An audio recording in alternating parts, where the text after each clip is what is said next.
20 tamatnya Homo sapiens.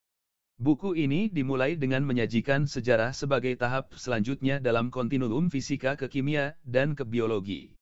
Sapiens adalah subjek kekuatan fisik yang sama, reaksi-reaksi kimia yang sama dan proses-proses seleksi alam yang sama yang mengatur semua makhluk hidup.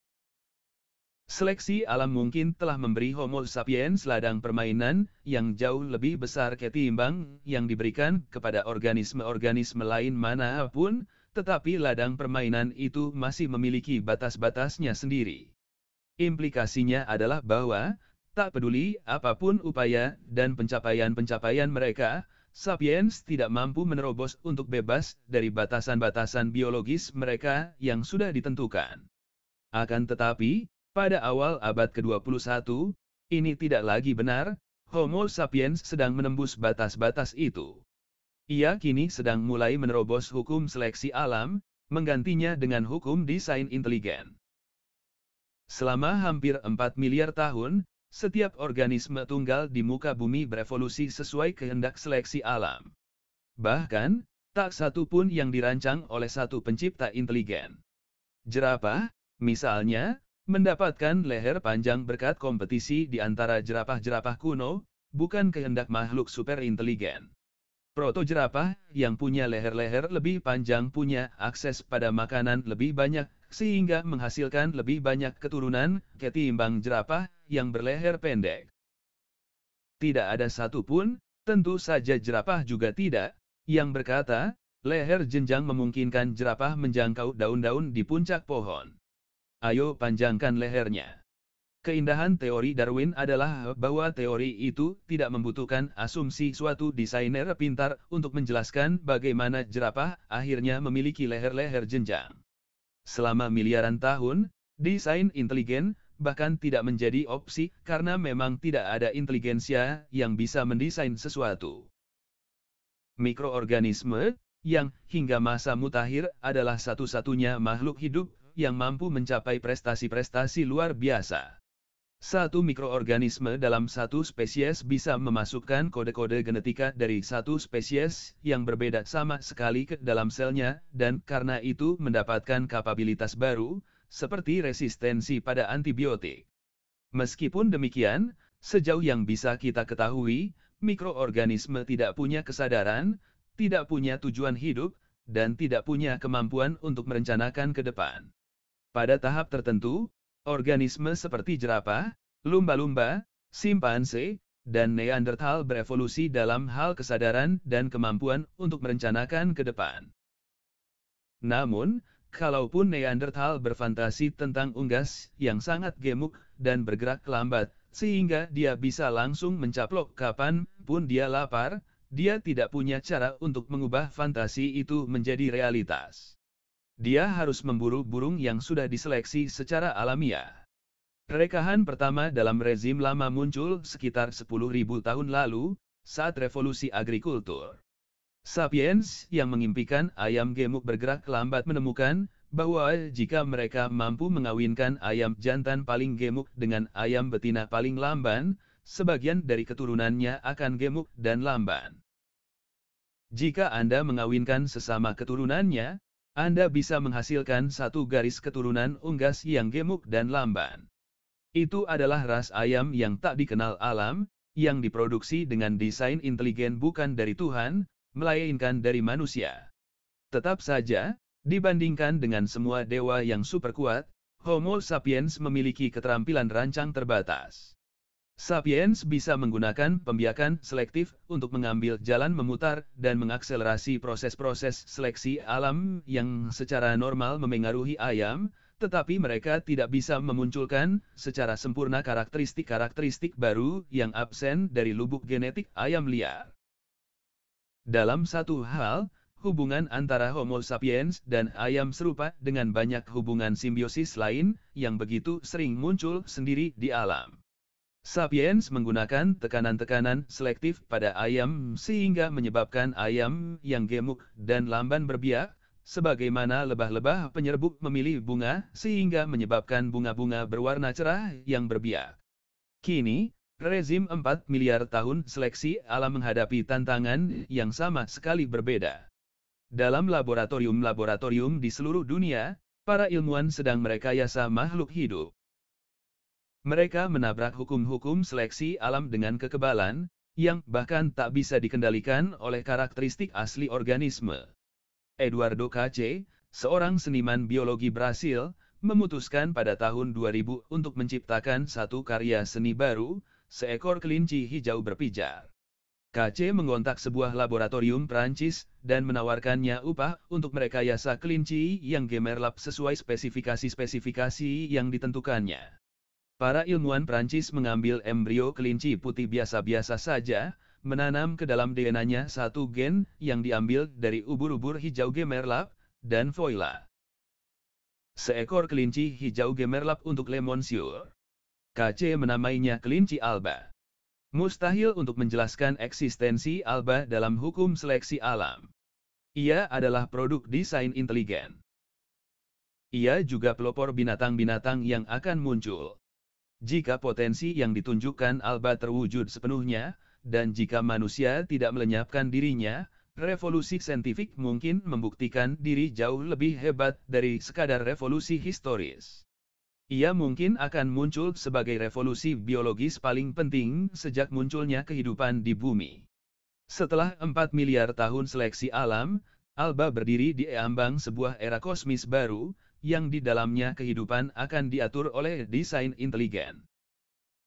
Jika ini terjadi, seluruh sejarah manusia sampai titik itu bisa jadi, dengan melihat kembali ke belakang, akan direinterpretasi sebagai proses eksperimentasi dan magang yang merevolusi permainan kehidupan. Proses semacam itu harus dipahami dari perspektif kosmis miliaran tahun, bukan dari perspektif milenium manusia. Para ahli biologi di seluruh dunia terkunci dalam pertempuran dengan gerakan desain inteligen, yang menentang ajaran evolusi Darwinian di sekolah-sekolah, dan mengklaim bahwa kompleksitas biologi membuktikan pasti ada satu pencipta yang memikirkan seluruh detail biologis sebelumnya. Para ahli biologi benar tentang masa lalu, tetapi para pendukung desain inteligen bisa jadi, ironisnya, benar tentang masa depan. Pada saat penulisan ini, penggantian seleksi alam oleh desain inteligen bisa terjadi dalam satu di antara tiga cara ini, melalui rekayasa biologi, rekayasa cyborg, makhluk yang menggabungkan bagian-bagian organik dan non-organik, atau rekayasa kehidupan inorganik. Tentang tikus dan manusia. Rekayasa biologi adalah intervensi secara sengaja oleh manusia pada level biologis, misalnya penanaman suatu gen, yang ditujukan untuk memodifikasi bentuk organisme, kemampuannya, kebutuhan-kebutuhan atau hasratnya, dalam rangka mewujudkan suatu ide kultural yang diprakonsepsi, sebagaimana keinginan Eduardo Cache. Tidak ada yang baru tentang rekayasa biologi, yang ada di dalamnya. Orang-orang sudah menggunakannya selama ribuan tahun dalam rangka membentuk ulang diri mereka dan organisme lain. Satu contoh sederhana adalah pengebirian. Manusia sudah mengebiri banteng-banteng mungkin selama 10.000 tahun dalam rangka menciptakan sapi. Sapi adalah binatang yang kurang agresif, sehingga lebih mudah dilatih menarik bajak. Manusia juga mengebiri laki-laki muda mereka sendiri untuk menciptakan penyanyi-penyanyi soprano dengan suara-suara memesona, dan orang kasim yang bisa dengan aman dipercaya mengawasi harem sultan. Akan tetapi, kemajuan-kemajuan belakangan ini dalam memahami bagaimana organisme-organisme bekerja, sampai ke level sel dan nuklir, telah membuka kemungkinan-kemungkinan yang sebelumnya tak terbayangkan. Misalnya, kita kini bisa tidak hanya mengebiri pria, tetapi juga mengubah jenis kelaminnya melalui operasi dan perawatan hormon. Namun, tidak hanya sampai di situ. Lihat kejutan, sesuatu yang menjijikkan dan mencemaskan yang terjadi ketika, pada 1996, foto ini muncul di koran-koran dan televisi, tidak ada keterlibatan Photoshop. Itu foto tanpa sentuhan apapun dari tikus nyata yang pada punggungnya ditanami sel-sel tulang rawan sapi oleh para ilmuwan. Para ilmuwan mampu mengendalikan pertumbuhan jaringan daging baru itu, membentuknya dalam hal ini untuk sesuatu yang tampak seperti telinga manusia. Proses ini mungkin segera memungkinkan para ilmuwan memproduksi telinga artifisial, yang kemudian bisa ditanam di manusia. Bahkan, keajaiban yang lebih nyata bisa dilakukan dengan rekayasa genetika, yang memancing munculnya banyak isu etis, politis, dan ideologis. Bukan hanya kaum monoteis taat yang menolak, bahwa tidak boleh merebut peran Tuhan. Banyak ateis yang sudah pasti menyatakan terguncang oleh ide bahwa para ilmuwan sedang menuju sepatu alam. Para aktivis hak-hak binatang meneriakan penderitaan yang ditimbulkan pada binatang-binatang lab dalam eksperimen-eksperimen rekayasa genetik, dan pada binatang-binatang peternakan yang direkayasa dalam pengabaian total kebutuhan dan hasrat mereka. Para aktivis hak asasi manusia takut rekayasa genetika bisa digunakan untuk menciptakan manusia super yang akan menjadikan kita semua, manusia yang lain, sebagai budak. Jeremiah menawarkan visi apokaliptik kediktatoran biologi yang akan mengklon tentara tanpa rasa takut dan pekerja yang patuh. Perasaan yang berkembang adalah bahwa terlalu banyak peluang terbuka terlalu cepat, dan bahwa kemampuan kita untuk memodifikasi gen melampaui kapasitas kita memanfaatkan kemampuan itu secara bijaksana dan berpandangan jauh. Hasilnya adalah bahwa kita saat ini hanya menggunakan satu fraksi dari potensi rekayasa genetika. Sebagian besar organisme yang kini sedang direkayasa adalah organisme dengan lobi politik paling rendah, tumbuhan, jamur, bakteri, dan serangga. Misalnya, galur-galur E. coli, satu bakteri yang hidup secara simbiosis dalam usus manusia, dan yang menjadi judul berita ketika keluar dari usus dan menyebabkan infeksi mematikan, telah direkayasa secara genetik untuk menghasilkan biofuel. E. coli dan beberapa spesies jamur juga telah direkayasa untuk memproduksi insulin, sehingga menurunkan biaya perawatan diabetes.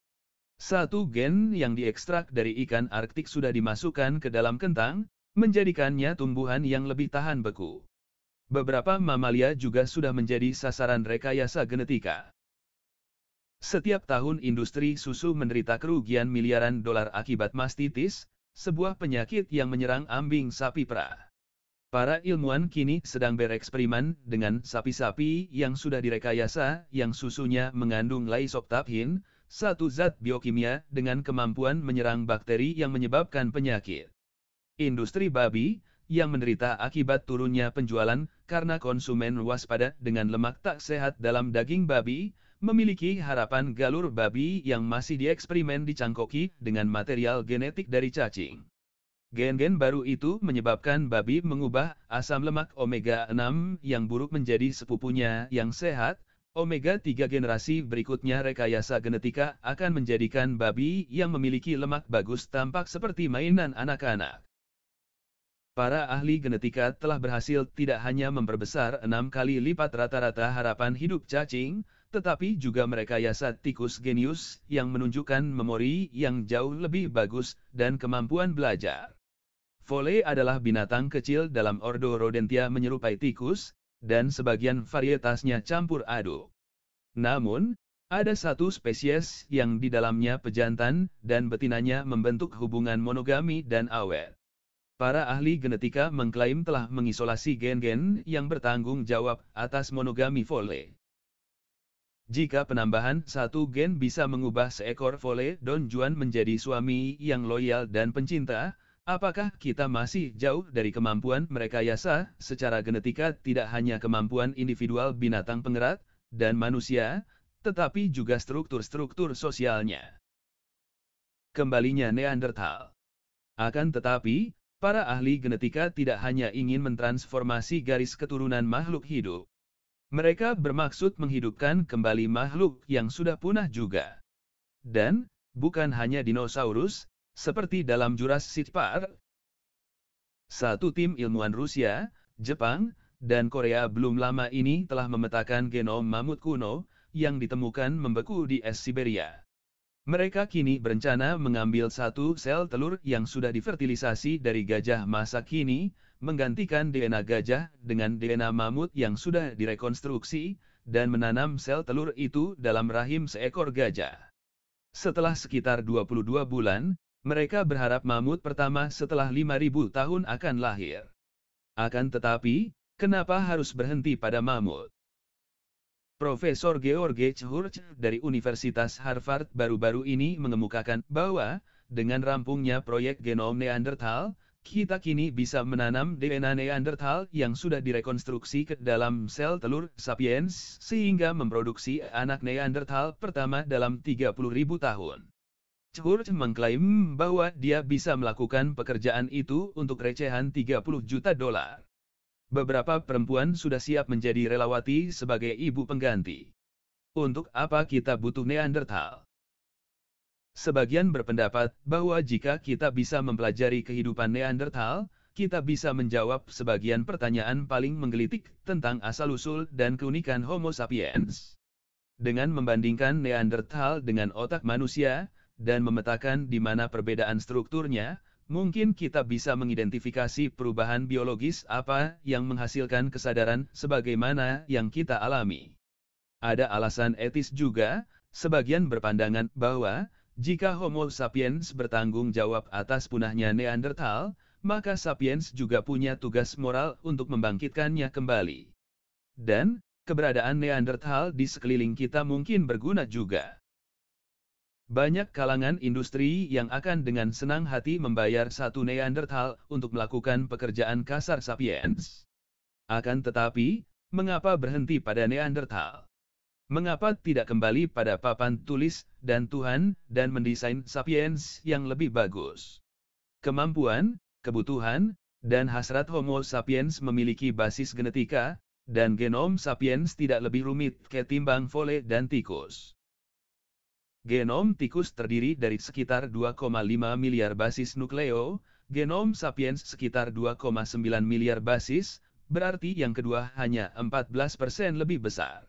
Dalam jangka menengah, mungkin beberapa dekade, rekayasa genetika dan bentuk-bentuk lain rekayasa biologi bisa jadi akan memungkinkan kita untuk membuat perubahan-perubahan yang berdampak jauh tidak hanya pada psikologi, sistem kekebalan, dan harapan hidup, tetapi juga pada kapasitas intelektual dan emosional.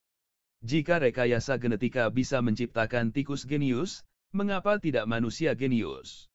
Jika kita bisa menciptakan vole monogami, mengapa tidak manusia yang terprogram untuk tetap setia pada pasangan mereka?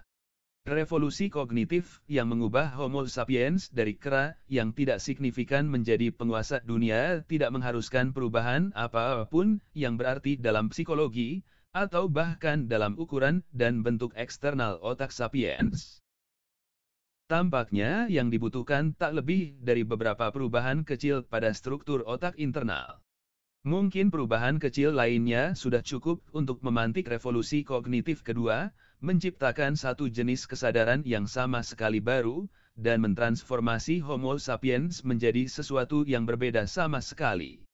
Benar, kita masih belum punya kecerdasan untuk mencapai ini, tetapi tampaknya tidak ada hambatan teknis yang tak teratasi, yang mencegah kita menghasilkan manusia super. Hambatan utamanya adalah penolakan etis dan politis yang memperlambat riset pada manusia. Dan tak peduli betapa meyakinkan argumen-argumen etis itu, sulit untuk melihat bagaimana mereka bisa bertahan lebih lama lagi untuk tidak maju ke langkah berikutnya, terutama jika taruhannya adalah kemungkinan memperpanjang kehidupan manusia tanpa batas, menaklukkan penyakit-penyakit yang tak bisa disembuhkan, dan menaikkan tingkat kemampuan kognitif dan emosional kita. Apa yang terjadi, misalnya, jika kita mengembangkan suatu pengobatan penyakit Alzheimer yang, sebagai keuntungan sampingannya, bisa secara dramatis memperbaiki memori orang-orang yang sehat? Apakah ada orang yang akan mampu menghentikan riset yang relevan? Dan, ketika pengobatan itu dikembangkan, bisakah institusi penegakan hukum manapun membatasi ini pada pasien Alzheimer dan mencegah orang sehat menggunakannya untuk memperoleh memori super? Belum jelas apakah rekayasa biologi bisa benar-benar membangkitkan kembali Neanderthal, tetapi itu akan sangat mungkin menyibak tabir pada Homo sapiens. Bermain-main dengan gen kita tidak dengan sendirinya membunuh kita. Namun, kita mungkin menggesek biola bersama Homo sapiens sampai ke tingkat bahwa kita tidak akan lagi menjadi Homo sapiens. Kehidupan bionik. Ada teknologi baru lain yang bisa mengubah hukum kehidupan, rekayasa cyborg. Cyborg adalah makhluk yang menggabungkan bagian-bagian organik dan inorganik, seperti satu manusia dengan tangan besi. Dalam satu pengertian, hampir semua kita adalah bionik masa sekarang karena indera dan fungsi-fungsi alamiah kita diperkuat oleh alat-alat seperti kacamata, alat pacu jantung, ortotik, dan bahkan komputer dan telepon mobile yang membebaskan otak kita dari penyimpanan dan pemrosesan data.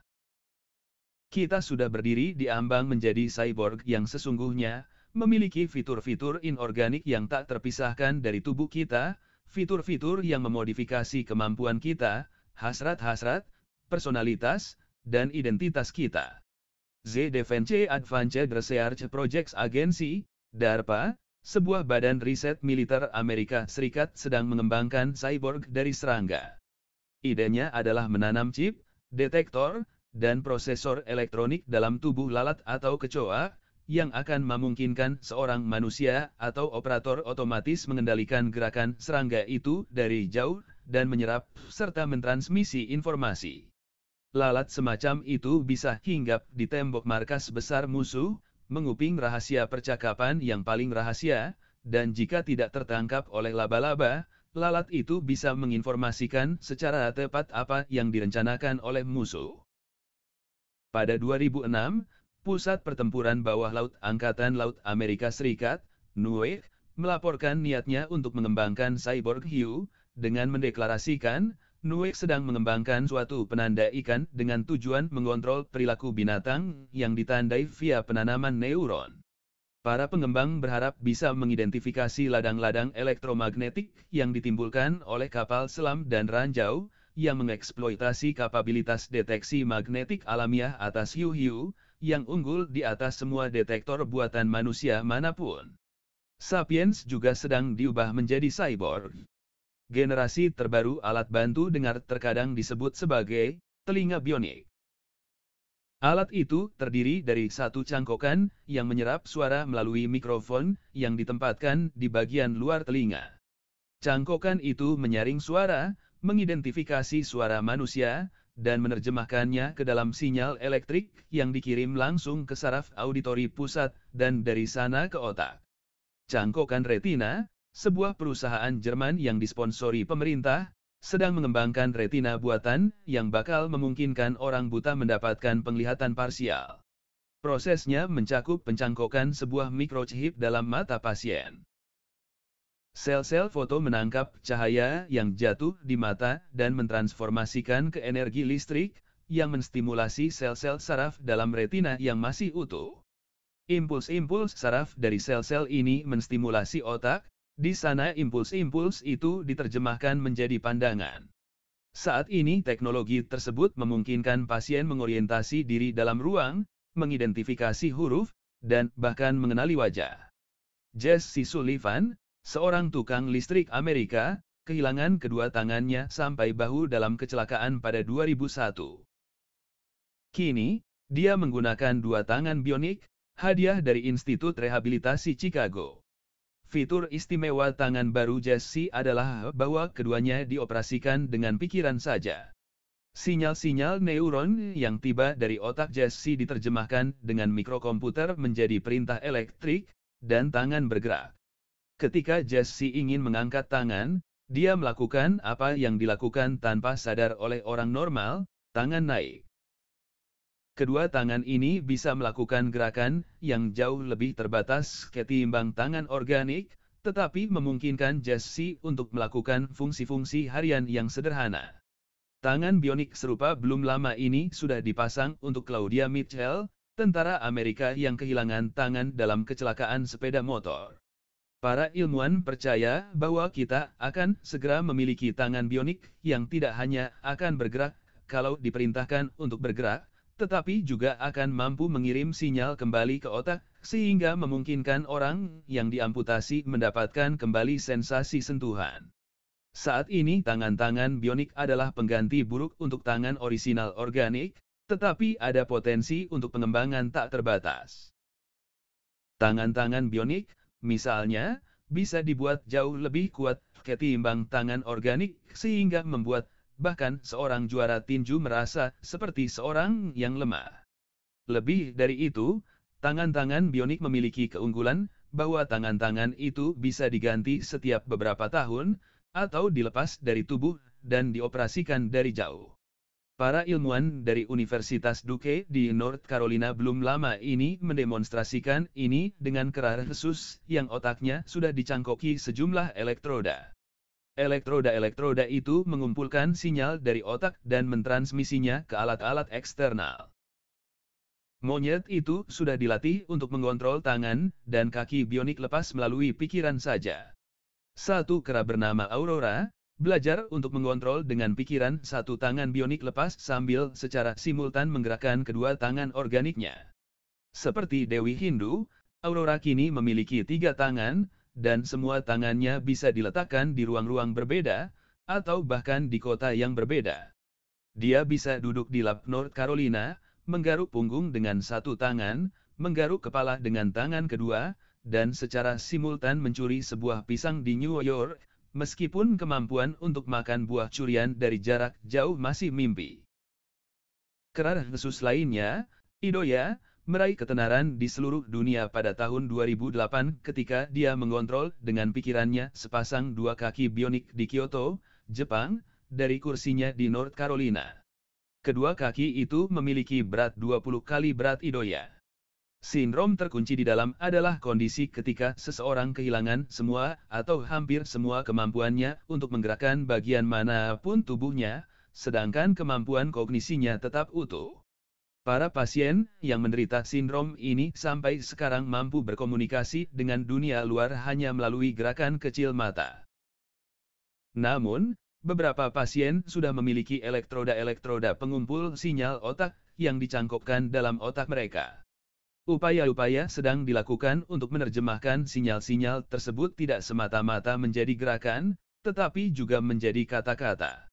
Jika eksperimen-eksperimen ini sukses, pasien terkunci di dalam pada akhirnya akan bisa berbicara langsung dengan dunia luar, dan kita mungkin pada akhirnya akan mampu menggunakan teknologi itu untuk membaca pikiran orang lain.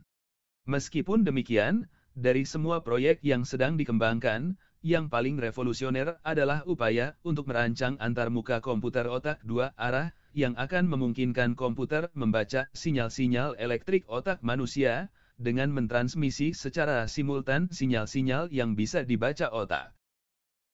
Bagaimana jika antarmuka semacam itu digunakan untuk menghubungkan secara langsung satu otak dengan internet, atau untuk menghubungkan secara langsung beberapa otak sehingga menciptakan suatu bentuk interbrain net? Apa yang mungkin terjadi pada memori manusia, kesadaran manusia, dan identitas manusia jika otak memiliki akses langsung ke memori kolektif band? Dalam situasi seperti itu, satu cyborg bisa, misalnya, menarik memori dari cyborg lain, tidak mendengar tentang mereka, tidak membaca tentang mereka dalam sebuah autobiografi, tidak membayangkan mereka, tetapi langsung mengingatnya seakan-akan memori itu adalah memorinya sendiri. Apa yang terjadi dengan konsep-konsep seperti diri dan identitas gender ketika pikiran menjadi kolektif? Bagaimana Anda bisa tahu diri Anda sendiri atau mengikuti impian Anda jika impian tidak dalam pikiran Anda, tetapi dalam suatu penampungan aspirasi kolektif? Cyborg seperti itu tidak lagi menjadi manusia, atau bahkan organik. Ia akan menjadi sesuatu yang benar-benar berbeda. Ia akan menjadi suatu jenis makhluk yang begitu berbeda secara fundamental sehingga kita tidak bisa membayangkan dampak filosofis, psikologis, atau politisnya. Kehidupan lain. Cara ketiga untuk mengubah hukum-hukum kehidupan adalah merekayasa makhluk-makhluk inorganik sepenuhnya. Contoh-contoh yang paling jelas adalah program-program komputer dan virus-virus komputer yang bisa menjalani evolusi independen. Bidang pemrograman genetika kini menjadi salah satu titik yang paling menarik dalam dunia sains komputer. Bidang ini mencoba meniru metode-metode evolusi genetika. Banyak pemrogram mengimpikan penciptaan sebuah program yang dapat belajar dan berevolusi secara sempurna independen dari penciptanya. Dalam hal ini, pemrogram akan menjadi primum mobile, penggerak pertama, tetapi ciptaannya akan menjadi bebas berevolusi ke arah yang tidak dirancang oleh pembuatnya maupun oleh siapapun manusia lain. Sebuah prototipe program semacam itu sudah ada, ia disebut virus komputer. Saat menyebar di internet, virus mereplikasi diri berjuta-juta kali, sementara sedang diburu oleh program-program predator antivirus dan bersaing dengan virus-virus lain untuk mendapatkan tempat di ruang cyber. Suatu hari saat virus mereplikasi diri, sebuah kesalahan terjadi, sebuah mutasi terkomputerisasi. Mungkin mutasi terjadi karena insinyur manusianya memprogram virus itu untuk sesekali melakukan kesalahan replikasi acak. Mungkin mutasi itu disebabkan oleh kesalahan acak. Jika, secara kebetulan, virus hasil modifikasi lebih ahli dalam menginvasi komputer lain, ia akan menyebar ke seluruh ruang cyber. Jika demikian, mutan-mutan akan bertahan dan bereproduksi. Seiring waktu berjalan, ruang cyber akan penuh dengan virus baru yang tidak dirancang oleh siapapun, dan yang mengalami evolusi non-organik. Apakah semua ini makhluk hidup? Tergantung pada apa yang Anda maksud, makhluk hidup. Virus-virus itu sudah pasti diproduksi oleh satu proses evolusi baru, yang sepenuhnya independen dari hukum dan batasan evolusi organik. Bayangkan kemungkinan lain, anggaplah Anda bisa membackup otak Anda ke satu hard drive portable dan kemudian menjalankannya pada laptop. Apakah laptop Anda mampu berpikir dan merasa seperti sapiens? Jika demikian, apakah itu akan menjadi Anda atau orang lain? Bagaimana jika para pemrogram bisa menciptakan pikiran yang sepenuhnya baru tetapi digital, yang terdiri atas kode komputer, dilengkapi dengan perasaan akan diri, kesadaran, dan memori? Jika Anda menjalankan program itu di komputer Anda, apakah ia menjadi person? Jika Anda menghapusnya, bisakah Anda dituduh membunuh? Kita mungkin akan segera mendapat jawaban atas pertanyaan semacam itu. Human Brain Project, yang didirikan pada 2005, berharap menciptakan kembali satu otak manusia lengkap dalam sebuah komputer, dengan sirkuit elektronik dalam komputer meniru jaringan sel saraf di dalam otak. Direktur proyek itu mengklaim bahwa, jika didanai secara memadai, dalam 1 atau 2 dekade, kita bisa memiliki satu otak manusia artifisial dalam sebuah komputer yang bisa berbicara dan berperilaku sangat mirip dengan manusia. Jika berhasil, itu akan bermakna bahwa setelah 4 miliar tahun berkeliaran di dalam dunia kecil lingkungan organik, kehidupan akan tiba-tiba menyeruak ke alam inorganik yang sangat besar, siap untuk mengambil bentuk-bentuk di luar impian kita yang paling liar. Tak semua ahli setuju, memang, bahwa pikiran bekerja dalam cara analog dengan komputer-komputer digital masa kini, dan jika memang tidak, komputer-komputer masa kini tidak akan mampu menstimulasinya. Namun, bodoh kalau kita menolak secara kategoris kemungkinan itu sebelum membiarkannya untuk dicoba. Pada 2013 proyek itu menerima bantuan 1 miliar euro dari Uni Eropa. Singularitas. Saat ini, memang baru fraksi mungil dari peluang-peluang baru tersebut yang sudah terrealisasi. Namun, dunia 2013 sudah menjadi sebuah dunia yang di dalamnya kultur melepaskan diri dari belenggu-belenggu biologi. Kemampuan kita untuk merekayasa tidak semata-mata dunia di sekitar kita, tetapi yang paling penting dunia di dalam tubuh dan pikiran kita, sedang berkembang dalam kecepatan yang mencengangkan. Semakin banyak dan semakin banyak bidang aktivitas sedang diguncang dengan cara-cara di luar kewajaran. Para pengacara perlu memikirkan ulang isu-isu privasi dan identitas. Pemerintah-pemerintah menghadapi persoalan-persoalan pemikiran ulang perawatan kesehatan dan kesetaraan. Asosiasi-asosiasi olahraga dan institusi-institusi pendidikan perlu mendefinisi ulang permainan adil dan prestasi. Lembaga-lembaga dana pensiun dan pasar buruh harus menyesuaikan ulang dengan sebuah dunia yang di dalamnya 60 mungkin menjadi 30 yang baru. Mereka semua harus berurusan dengan teka-teki rekayasa biologi, cyborg, dan kehidupan inorganik. Pemetaan pertama genom manusia membutuhkan waktu 15 tahun dan 3 miliar dolar. Kini Anda bisa memetakan DNA satu orang dalam beberapa pekan dan dengan biaya beberapa ratus dolar. Era personalisasi kedokteran yang mencocokkan perawatan dengan DNA, sudah dimulai. Dokter keluarga bisa segera memberitahu Anda dengan kepastian yang lebih besar bahwa Anda menghadapi risiko kanker hati, sementara Anda tidak perlu khawatir terlalu banyak tentang serangan jantung. Dokter bisa memastikan bahwa sebuah medikasi populer yang membantu 92% orang tidak berguna bagi Anda, dan Anda harus mengambil pil lain, yang fatal bagi banyak orang lain tetapi tepat untuk Anda. Jalan menuju kedokteran nyaris sempurna sudah berada di depan kita. Meskipun demikian, bersama perbaikan-perbaikan dalam pengetahuan medis akan datang juga teka-teki etik baru. Para ahli etika dan hukum sudah bergulat dengan isu pelik privasi berkaitan dengan DNA. Apakah perusahaan-perusahaan asuransi akan berhak meminta pindai DNA kita dan menaikkan preminya jika mereka menemukan kecenderungan genetika pada perilaku sembrono? Apakah kita akan diharuskan mengirim melalui faks DNA kita, bukan biodata kita, ke para calon majikan? Bisakah seorang majikan memilih kandidat karena DNA-nya terlihat lebih bagus? Atau, bisakah kita menggugat dalam kasus-kasus semacam itu atas tuduhan diskriminasi genetika?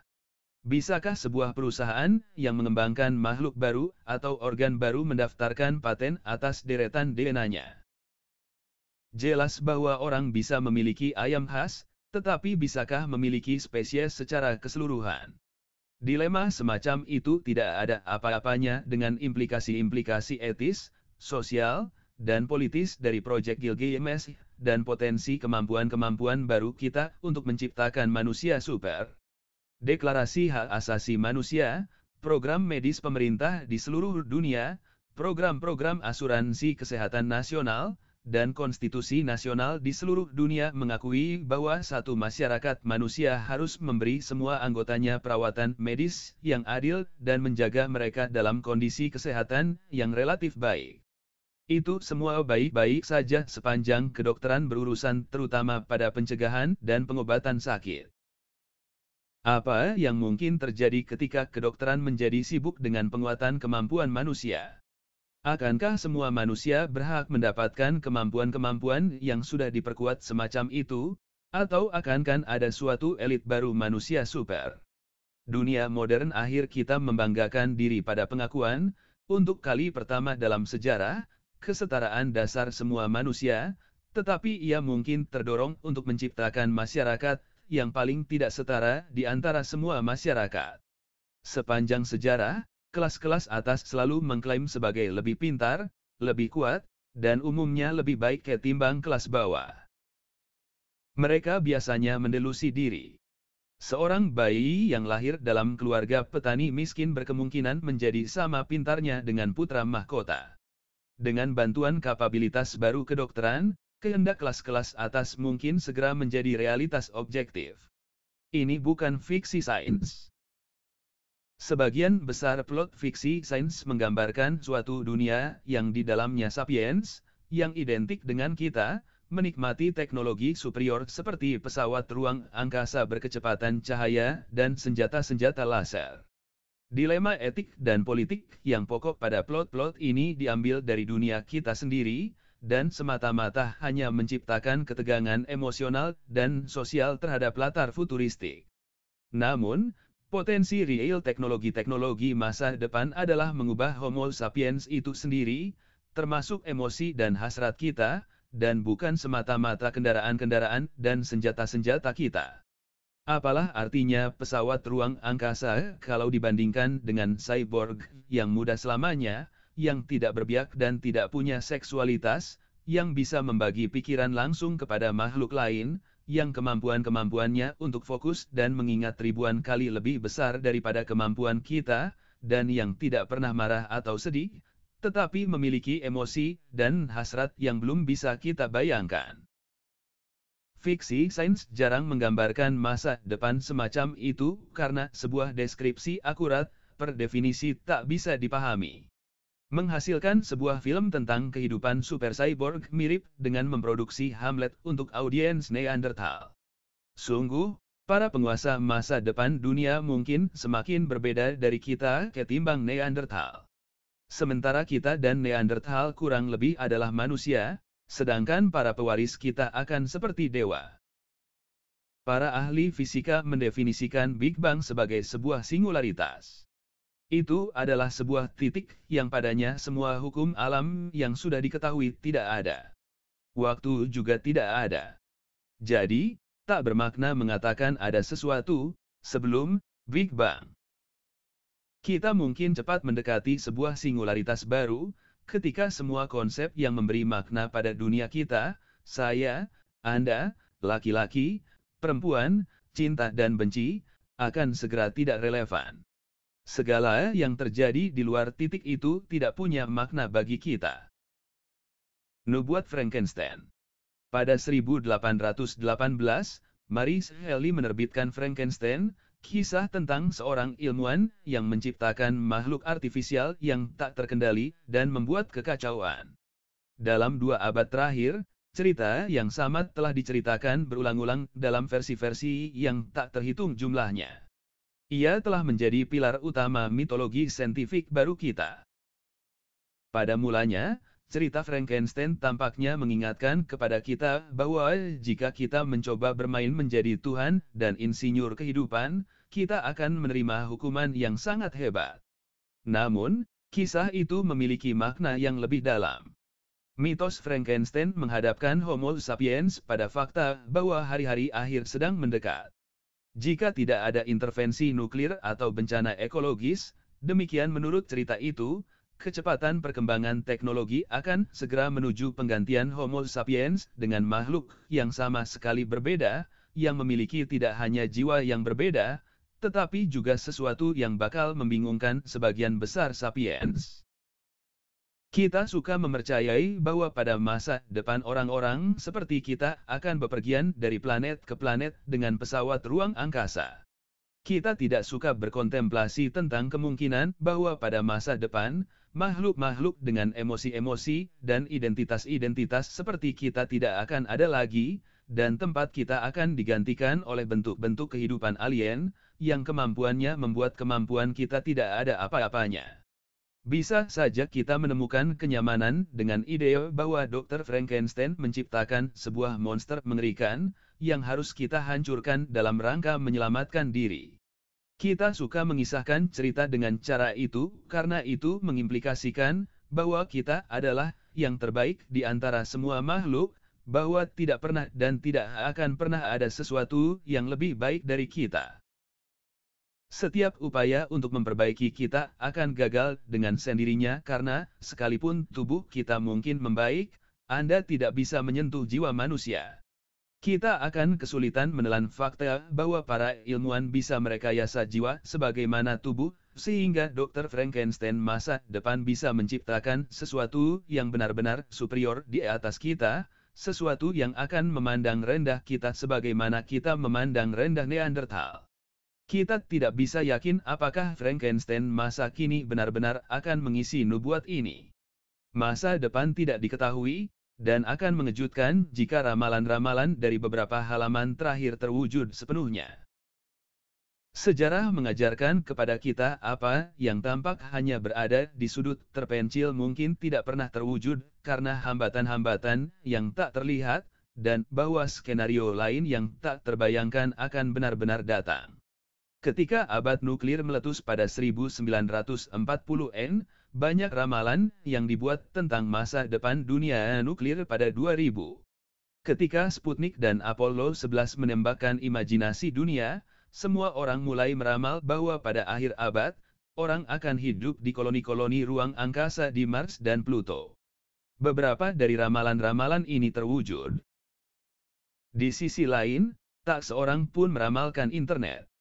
Maka, jangan hanya berpikir membeli asuransi liabilitas untuk mengganti rugi Anda melawan gugatan-gugatan yang diajukan makhluk-makhluk digital. Fantasi di atas, atau mimpi buruk, barulah stimulan untuk imajinasi Anda. Yang harus kita pikirkan dengan serius adalah ide bahwa tahap selanjutnya dari sejarah akan mencakup tidak hanya transformasi teknologis dan organisasional, tetapi juga transformasi fundamental dalam kesadaran dan identitas manusia. Dan ini semua bisa berupa transformasi-transformasi yang begitu fundamental sehingga membuat istilah manusia itu sendiri dipertanyakan. Berapa lama waktu yang kita punya? Tak seorang pun benar-benar tahu. Sebagaimana sudah disebutkan, sebagian orang mengatakan bahwa pada tahun 2050 beberapa manusia sudah akan mortal. Ramalan-ramalan yang agak kurang radikal berbicara tentang abad berikutnya atau milenium berikutnya. Namun, dari perspektif 70.000 tahun sejarah sapiens, apalah arti beberapa milenium? Jika tabir itu benar-benar segera tersibak pada sejarah sapiens, kita para anggota salah satu generasi terakhir harus mencurahkan waktu untuk menjawab salah satu pertanyaan terakhir, kita ingin menjadi apa? Pertanyaan ini, terkadang dikenal sebagai pertanyaan penguatan manusia, mengerdilkan perdebatan-perdebatan yang kini menyibukkan para politisi, filsuf, sarjana, dan masyarakat biasa. Lagi pula, perdebatan masa kini antara agama, ideologi, negara, dan kelas-kelas masa kini dalam semua skenario akan lenyap bersama Homo sapiens. Jika para pengganti kita benar-benar berfungsi pada level kesadaran yang berbeda, atau mungkin memiliki sesuatu di luar kesadaran yang bahkan tidak bisa kita bayangkan, tampaknya meragukan bahwa Kristen atau Islam akan menarik minat mereka, bahwa organisasi sosial mereka bisa menjadi komunis atau kapitalis, atau bahwa gender-gender mereka mungkin laki-laki atau perempuan. Dan lagi, perdebatan-perdebatan besar tentang sejarah penting karena sekurang-kurangnya generasi pertama Tuhan-Tuhan ini akan dibentuk oleh ide-ide kultural para perancang manusia mereka. Akankah mereka diciptakan dalam gambaran kapitalisme, Islam, atau feminisme? Jawaban atas pertanyaan ini mungkin akan melenceng ke arah-arah yang sama sekali berbeda. Sebagian besar orang lebih suka tidak memikirkannya. Bahkan, bidang biotetik lebih suka membahas masalah lain, apa yang terlarang untuk dilakukan. Apakah bisa diterima menciptakan eksperimen genetika pada makhluk manusia yang hidup? Pada janin yang diaborsi? Pada sel induk? Apakah etis untuk mengklon domba dan simpanse? Lalu, bagaimana dengan manusia? Semua ini memang pertanyaan-pertanyaan penting, tetapi naif untuk membayangkan bahwa kita bisa begitu saja menginjak rem dan menghentikan proyek-proyek saintifik yang sedang mengupgrade Homo sapiens menjadi jenis makhluk yang berbeda.